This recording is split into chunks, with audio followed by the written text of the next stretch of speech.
we had a big release. MicroPython 1.25 went out the door. And there was a bunch of stuff in there, especially ROMFS, which is a big feature. Just like a host of things. Like if you have a look at the release notes, it's ludicrous how long it is. MP Remote got a bunch of improvements. IDF, we've bumped up a couple of versions there. So the whole release notes you can see is, well, it's pretty long. So I'll let you look at that in your own time. But 1.26 is already underway and it's looking like an early August release date. So go check out that link there if you want to see what's coming. There's already half of the tickets that were scheduled for 1.26 have already been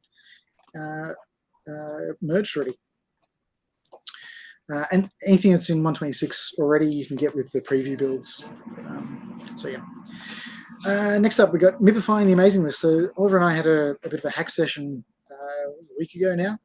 And our goal here was to go through the awesome list, of which there's about 800 libraries, I guess, about 1,000 links. Not all of them are libraries. So, anyway, the idea was to go through those libraries and add MIP support so you can install the packages easily.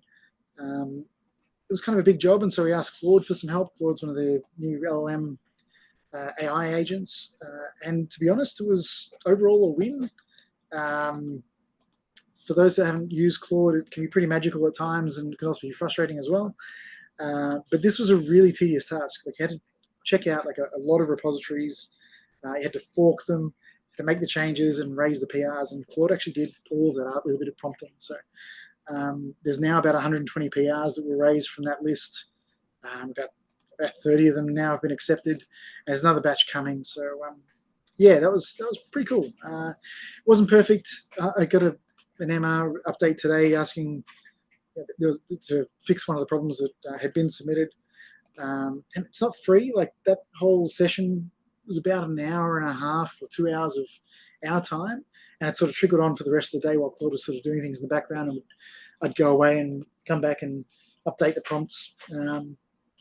That was over about 5 or 6 hours, and it cost about $65. So it's not cheap, but I definitely wouldn't have got through it all if I was just doing that on my own. So yeah, check it out if you're inclined. And also save us the hassle and just make your own packages MIP installable. Do that too. Yeah. Great. So making a library MIP installable is really just a matter of creating a package.json in the root of your repository. It's like 4 or 5 lines. There's not really much you need to do, but it makes it so much easier to install libraries. So Oliver will talk a little bit about that later. Right, PyCon AU is in Melbourne this year. It's been announced. The location's been announced, and the call for proposals is open. It closes on the 15th of June, so we've only got like 3 weeks left, I guess, something like that, or less. And if you want to make a MicroPython talk, please do. And if you want some help, reach out. Garbage collector, Scott Shawcroft over at CircuitPython published a blog post on how to improve garbage collection time.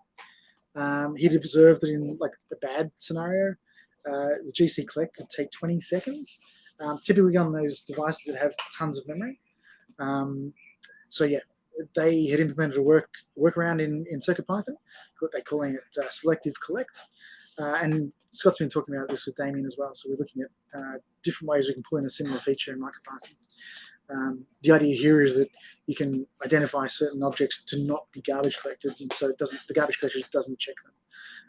So yeah, it's a really useful feature actually for assets in particular, like for bitmaps or for large arrays, things like that. Okay, one of the more delightful projects I've seen is this MIDI-controlled acoustic crank organ. And I'll explain it a bit more in a second, but you've kind of got to see the YouTube here. I don't know if we'll be able to get sound through the thing, but no, we won't. That's a pain. Imagine sound here, because this guy looks really kind of funny dancing with no sound. He looks funny enough dancing with the sound, but this crank organ, like it inflates a baffle in the background there. So you build up a reservoir of air, and that reservoir feeds all of these pipes, which are actually controlled with solenoids. And so MicroPython's carefully controlling the timing of those solenoids so that it can play tunes. Those tunes are described with MIDI files. So it's actually a brilliant little project, and it's the more you dig into it, the more it sort of reveals to you. Like my favorite feature is that there's also a microphone in this project, and so to calibrate the machine, you can turn the microphone on, play each of the solenoids, open each of the solenoids individually, and it records which note has been played. So it kind of calibrates the device for you. It's brilliant. So go check that out. Okay, my new hardware, the M5 Stack Tab 5, which is this guy. It's a very fancy looking device from M5 Stack. Hopefully, yeah, it's got some battery, good. It makes noise because it's got a speaker. It's one of the ESP32 P4s, so very fast dual core RISC-V processor. And it's kind of got everything in it. I'll leave it at that. The specs are here. MicroPython hasn't yet got P4 support, but that is coming. There's been a submission recently to add that. Given that we've already got ESP32 support, P4 shouldn't be ridiculously out of the realm of possibility to get that soon. But the display on it's beautiful. It's a really nice touchscreen. It's got an additional ESP32 because the P4 doesn't have a radio, so the C6 gives you a radio comms. That's Bluetooth, Wi-Fi, everything. It's got tons of RAM and flash, so yeah, it's really well designed. Pass around later, but it's beautiful to hold. Speaking of ESP32s, we've also got the C5 dev board, which is this one. This is notable because it's a dual band Wi-Fi, so 5 gig and 2.4, and it's RISC-V again. They're about $30. I should have mentioned the Tab 5 is about $60 US, so, which is awfully cheap for that kind of device, actually. The Thumby Color, which you guys might remember the old Thumby, which was a black and white little Game Boy thing. The Thumby Color is also ridiculously small, but not so small that it's unplayable like the original Thumby Color. And this is all MicroPython running on an RP2350. There's a whole sort of arcade thing where you can download different games. It's really cute, and it's really actively developed, so it's a cool little device. That was a Kickstarter, and yeah, they delivered. They're about $50 still on the Kickstarter, $50 US on the Kickstarter, and yeah, obviously it's got MicroPython support because that's what they use. New STM32, another one of the U series. So these are primarily for ultra low power devices. Why this one's particularly useful and why I got my hands on it, we don't yet have support for this in MicroPython, but yeah, super low power, reasonably powerful processor. They also are pretty unique because they don't need any external clocks, even for USB or CAN or anything. And it's just got a ton of hardware support, including analog features. And it's got a mega flash and 256K of RAM. So it's kind of custom designed for MicroPython. It's really a useful device. The Nucleos are about $40 and the Micros are 5 and 10 depending on quantity. I got a batch from Waveshare. This was another P4, so super fast dual core RISC-V. Has Ethernet, has all of the stuff that you want. Tons of memory, tons of flash. $20 US, pretty hard to go past. Got MIPI connectors, and you can also optionally buy displays and cameras to plug them into. To plug into it. So yeah, I've got a few ESP32 P4s. So I'm kind of invested in getting that micro working. Also got the Waveshare 4-inch ESP32 S3 powered display. This one's kind of cute because it's relatively useful for industrial use. Like if you look at the back of it, it's a bit hard to see, but there's like a sticker around the edge, so you can almost flat mount this in a panel. And it's also got some industrial connectors for host 485 and CAN. Yeah, it's pretty neat. And it's also got like a wide power input. So pretty handy little device for controlling things. And it's 33 US, all around pretty cool. The final Waveshare 1 is a 1.47 inch display. This has got an RP2350 in it. These are only $10, and they're really cute. Again, these are pretty easy to mount. There's screw fittings on the back there, so if you've got a little project where you need a little display, pretty hard to go past that little fella. Sion, the unexpected maker, was hoping to be here tonight, but he had an unexpected tooth pulling yesterday, so hope you're getting better soon, mate. In the meantime, he's released his Squixel. I think that's how you say it. This is another one of these 480 by 480 cap touch displays, but Sion does a really nice bit of hardware, so I'm sure this will be great. It's S3 powered, plenty of flash and RAM. He's got a lot of good software support already in place. He's been running some MicroPython drivers to use, like this has got like a parallel display. This is all accelerated in MicroPython, or will be accelerated in MicroPython, which is really nice. They're about $100 US. Yeah, check it out if you're in the market for something like that. Breathe.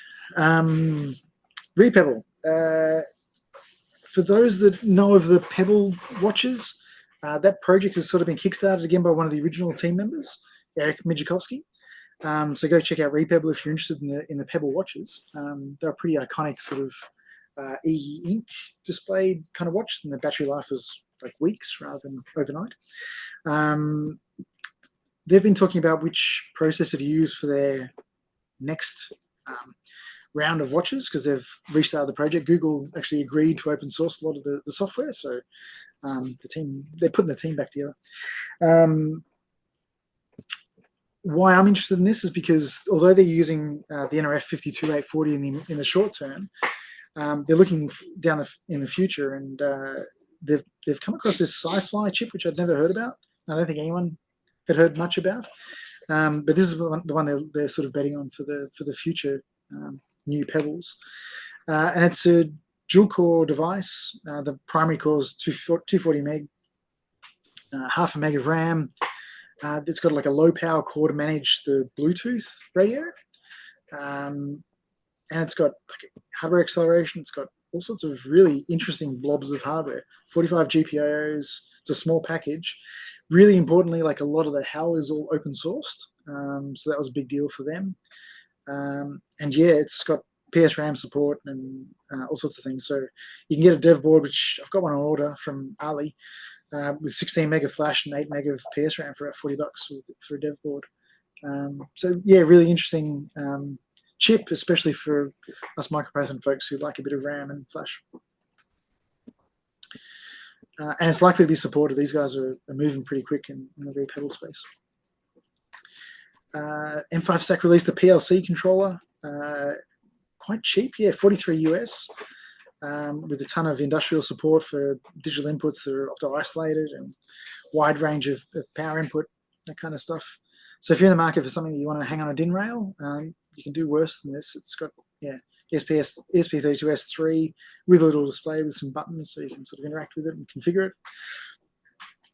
Oh, yeah, I want to get one of these to evaluate at work, actually. Yeah.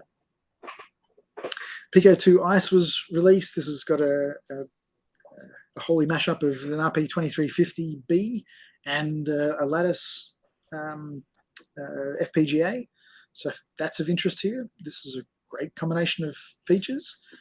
So if you want something that's really like requires an FPGA for timing reasons, this is a great little board. You've already got MicroPython support for this, including a library that the team have built so that you can write to the FPGA from the Raspberry Pi. So I thought that was really cool. The only problem is that I haven't been able to find shipping that's less than like $60 or $70. So I'm working on that with the team. But yeah, for $80, for $80 Australian, it's a pretty good little board. I'd somehow missed the Clockwork Pico Calc. This is just a neat little device that is built for DIYers, but it has like I think it's a 320 by 320 display, and it's got like this quite neat little keyboard. Obviously meant to be like as a super calculator. Doesn't come with MicroPython out of the box, but it's got a ton of useful specs built around the Raspberry Pi Pico. But they've actually used the Pico board, and so a lot of people are upgrading these to use the Pico too. and at least a couple of people have ported MicroPython to it. Lofi Fren and Zeno Dante, and Robert H. here over there. This should look familiar. This is your editor running on the PicoCalc on that display. So yeah, that was pretty cool. I'm trying not to buy one of these at this stage because I've got enough devices at the moment, but it's, yeah, I've been thinking about it. 75 US. Did I hear that right? But you've got enough devices. Well, for the moment, yeah, for the moment. Yeah. For those that are musically inclined, this is a device that's sold by Seed, but it's I call it a co-create collaboration, which I've never heard of that term before, but it seems like someone has designed this and it looks like they're selling it through Seed. But it's a mini chord synthesizer. So you've got a bunch of buttons on here to make music. It's built around a Teensy, so quite a powerful IMX chip. And this little bit here, I think they call it, it's the harp touch zone. So it's like a touch sensitive area, so you can sort of wobble the sound. They've got Platform.io support at the moment, but they're encouraging people to develop for it. And so since we've already got MicroPython support for the Teensy, it'd be interesting to see what people could make with this. They're not cheap, $170 US, but yeah, if you're interested in MIDI controls, it's, yeah, pretty interesting thing.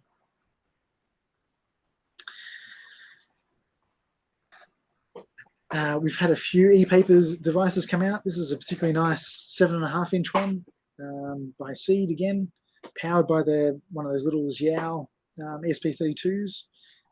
They're advertising that it has support for Home Assistant. It looks like a clean and neat option, 70 US. We've looked at the T-Pico before. This is that weird one where from LilyGo, where they mix both a Raspberry Pi Pico or an RP2040 in the past with an ESP32 of some variety. They've updated them, so they've updated this particular model with an RP2350, the newer model, and an ESP32C6. And so it's an odd little mix, but it's fascinating. So they've broken out, I think this side is the ESP32C6 pins, and this side's the RP2350. And if I understand right, the USB port can program either of the devices, depending on which way it's facing, which for me seems horrible, but is kind of neat at the same time. Yeah, it's a bit evil. Yeah, it's they've got like a repository set up to have some demonstrations here. One thing that was really useful about this is that this port here is actually HDMI, which you can generate, I think it's 480p. Yeah, 480p via the HSTX interface of the RP2350, which is it's a fancy way to get video out of a little microcontroller. So yeah, it's a pretty interesting combination of features. I don't know what to do with it, to be honest, but there you have it. 40 US. I guess that's all hardware news. In terms of conference talks, we've got Marc-Andre Lemergue will be speaking in a couple of days about programming with MicroPython and LVGL. It's in PyCon Italia. And Alexander Fomin presented at PyCon Austria about robotics and MicroPython. He was building an RC car. Really interesting talk. I recommend watching it. Kind of random news from, I think this occurred yesterday or the day before, but Damien's sort of slipped in I2C target memory, which is I2C slave. So this has been a feature that's been long requested in MicroPython. It looks really easy to use at the moment.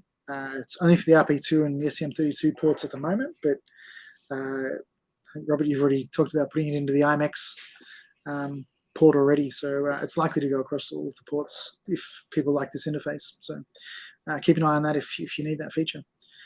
It's strange, like as soon as this came out, I've seen like 3 or 4 other people who were like, I needed MicroPython with I2C slave support. Well, that timing's really amazing. There was a project to get one of those Arduino Elvic robots, which is this guy here, to be self-charging. Again, we won't get sound, but you'll see this thing crawl across the floor, and then it detects when it's running low on battery, and then it runs on home and plugs itself into a dock that they built.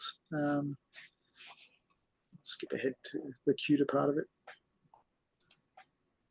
Yeah. And he kind of aligns himself in the right way with the dock, then scoots on in. That's kind of cute. I'll leave it at that. There is a new RISC-V emulator that's written in pure Python. So this simulates all of the RISC-V instruction set. And what I thought was particularly cool was that MicroPython can even run under the emulator. So it has emulated peripherals. And so you can actually run a pre-built version of MicroPython they've got here to use those emulated peripherals. And yeah, that's the MicroPython prompt for 125 running in Python on a RISC-V emulator. So that was pretty cool. Might be useful for some testing. Even if not, if you're interested in RISC-V, it looks like an exceptionally good emulator to play with. Tim Hanowich, who's spoken, I'm going on and on, we're nearly there. Tim, you might remember, who talked about his helicopter or his quadcopter that he built in MicroPython. He's also been working on this little update to his original Piper robot, which is the Piper 2. It's got all the design files, all the MicroPython code, and a really cute kind of video from the perspective of the device, because he's obviously mounted a GoPro on it as well. So yeah, it's kind of cute. If you're interested in robotic cars, you could do worse than take a look at what Tim's done there. The Pimeroni Presto was the display, one of those 480 by 480 displays. They're really quite a nice looking little display. And so someone's built a DIY Spotify music controller. It connects to your Spotify account and allows you to skip forward to the next song and display album art and all this kind of stuff. So this is all written in MicroPython, or Pimeroni's fork of MicroPython. Go check that out. It looks gorgeous. Okay. We talked last week about XSK, who'd been looking at toggling pins faster in MicroPython. The reason he was doing that was to do this project here, which was to get his Super Famicom cartridges and slurp the data out of them. So that's now all working now. So he's got a board. You might remember last time it was like a mess of wires. Looks a lot better now. Ned Cones announced on MicroPython discussions that he'd created a clone of the old TV Be Gone with MicroPython.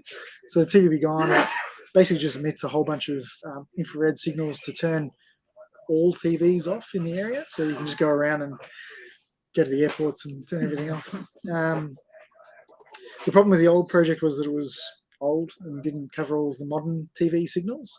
And it was also based around the AT Tiny. So it's a bit hard to get things working with it. This looks great. Looks really easy to extend. Yeah, I like it. Remote soil monitoring. So if anyone wants to do remote soil monitoring, I know this is kind of up your alley, but Brian Dory and his brother had a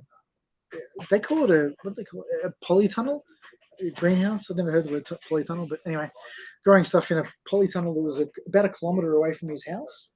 There's a little plot of land that they had, and so they wanted to get information about when they needed to water.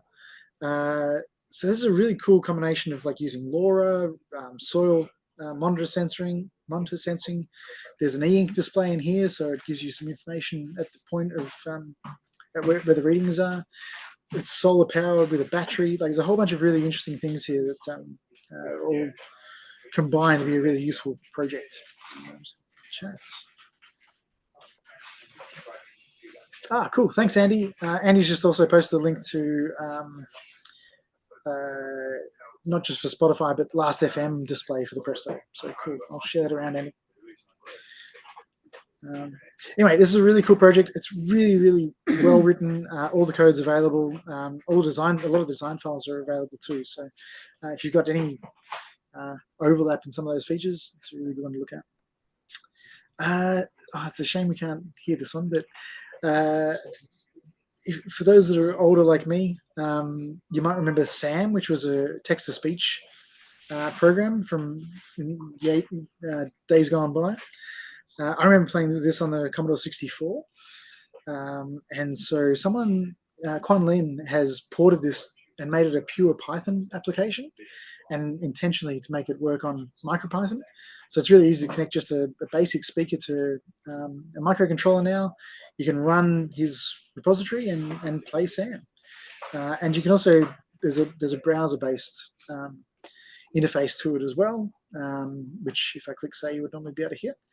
But I'll let you guys do all that. It's not as good as like this is 40-year-old technology, so just cool your heels. It's not that good, but it's kind of cool. And it's kind of cool that you can make this work on a microcontroller. For those that have used the microbit, it's a very similar library, very similar port, but the microbit one was in C. If you guys have got Hub 75s, which are those matrix of LEDs, this one's over 64 by 64. Andy Crook has got a driver which has got tons of features in it. It's got 24-bit color, hardware acceleration because it's using the PIOs of the RP2040. Loads BMPs, does 3D textured modeling. There's even a particle system in this thing. And so he's got a bunch of examples on Reddit, actually. This one was to test his texture mapping. You guys might recognize that as Elite. Yeah, if you've got those Hub 75s, you're interested, or if you're interested in kind of large LED displays, that's the kind of thing you should be looking at. Dan McCreary's been doing a lot of work with spectrum analysis, particularly around Peter Hinch's FFT library, assembler. So Peter had written an assembly library in MicroPython, but using the inline assembly feature to make the FFT algorithm really quick. And so Dan's picked that up and run with it, like making lots of charting, and yeah, it's really well done. So he's got like a course on spectrum analyzers and like on how to use it with MicroPython. So again, we'll have no sound here, but it's a bit hard to see. But you should see that he basically emits a signal from his computer, and you'll see the spike occurs in the right place, and as he makes it a higher frequency, the spike moves to the right. And he's also done some timing analysis to find out that like the FFT is running in like 17 milliseconds, which is pretty damn good for a $1 micro. Yeah. So they're all big topics, quite a few quick bites to go through though. Joss, I'm not sure you're here tonight, but we've now got a tree command in MP Remote, which is really nice. And MP Remote's had a couple of updates lately. Like the tree command was good, like it lets you get a tree from MP Remote, which is nice. It's also got recursive delete, which has been a long time feature. Previously you had to delete file by file, now it does it recursively. There's a UTOP implementation.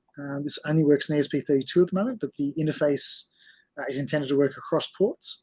So this is in MicroPython lib by David Gearson. That's kind of cool. Sorry, Daniel van der Geersen. There's a YAML library that Carl has submitted. If you need YAML parsing, have at it. One of the improvements of the RP2350 is that it can be updated over a UART connection. The bootloader can work over UARTs. 2040 didn't have that feature. So there's a great blog post and a video from Thomas Pfister that explains how all that works. Olimex have a couple of updates. One of them was to add tiny UF2 support to their MicroPython board, which is great. And they've got an example of how to drive their, they've got like one of these relay boards, and they've constructed they've walked you through how you can construct a web interface so that you can connect to it by your phone and turn the relays on or off. Neat little example. SparkFun is offering free sensors with MicroPython board purchases. Have at it. It's just a temperature sensor, I think, but still, take free when you can get it. Stuart's also posted a link to a deck talk example, which is much like the SAM example we had before, but go check that out. It's in the chat window. I'll share that later. Pico Shell it's like a Unix running on MicroPython Pico. So someone's implemented LS and CD and made it look a bit more like a computer. I'm not sure why, but that's great. Good work. Random Nerd Tutorials, who we've featured a few times, they've got a really good getting started guide for the Raspberry Pi Pico 2, which covers MicroPython and Arduino. Those guys do great work in terms of documentation, so I'm sure it's really good. Thomas Geisel wrote ESP Now MIDI, which is an Arduino library. And the reason I thought this idea was cool, it's using ESP Now, which is a networking technology to spew MIDI signals over Wi-Fi.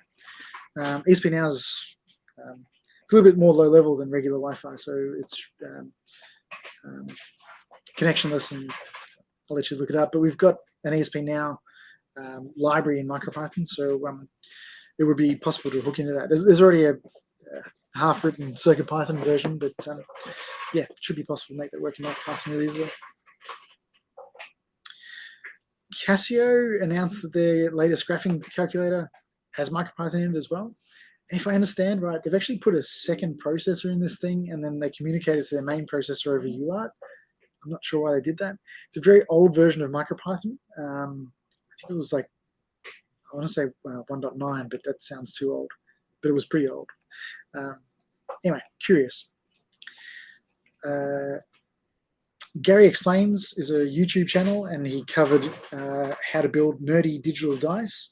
So like D4 to D20, and he, I don't know if I watch all of this, but he renders the dice on a little display. Give you the example. If we come on, you can do it. There you go. And so it even has like a little animation feature. When you press the button, it'll spin the die around. It's a really good little beginner project, well explained.